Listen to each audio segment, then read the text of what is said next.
Everyone, welcome back to my YouTube channel. তো আজ আমি কটা বাজে 6টা সাড়ে ছটা থেকে ব্লগটা শুরু করেছি। ব্লগ বলতে গেলে আমি আমার নাইট টাইমের যে রুটিনটা আছে প্রেগনেন্সি, তো সেটাই তোমাদের সাথে শেয়ার করবো।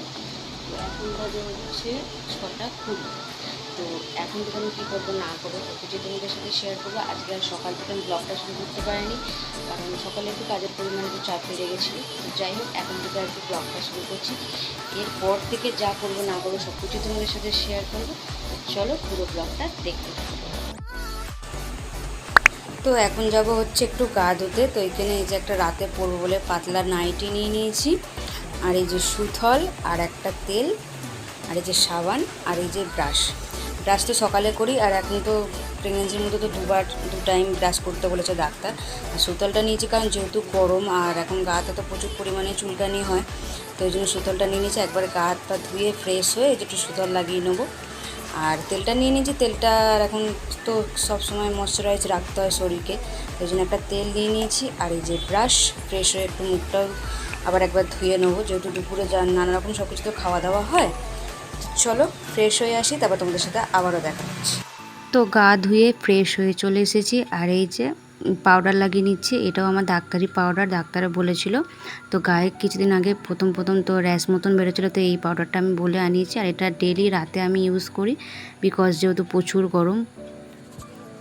আর আমি এই প্রেগনেন্সির মধ্যে এই যে এই মলমটা রাতে শোয়ার আগে ইউজ করি। এটাও হলো ডাক্তারি মলম আর কি। ডাক্তার আমাকে লিখে দিয়েছিল, প্রচুর পরিমাণে স্কিনে র্যাশের মতন হয়ে গেছিলো। তো স্কিন দেখানোর পর আমাকে এই মলমটা সাজেস্ট করে, খুবই ভালো মলম আর নাইট মলম এটা।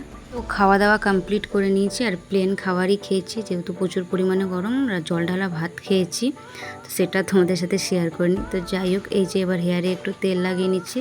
প্রতিদিনই এখন তেল লাগাই, যেহেতু শ্যাম্পু করা চুল এখন রুখো রাখলে প্রচুর পরিমাণে মাথা যন্ত্রণা হয়, আর আমি চুল এখন রুখো রাখতেই পারি না। তো যাই হোক, এখন রাতে তেল লাগিয়ে নিয়ে আর চুলটা বেঁধে নেবো। চুল খোপা মানে ঘাড়ে গোড়ায় করে রাখলে যেন আরও বেশি গরম লাগে।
তো চলো আজকের মতন এইখানে আমি ব্লগটা এন্ড করে দিলাম। আর আমার প্রেগনেন্সির নাইট রুটিন এইটুকুই থাকে। ডেলি আমি এই সব করে আর কি রাতে ঘুমোতে যাই।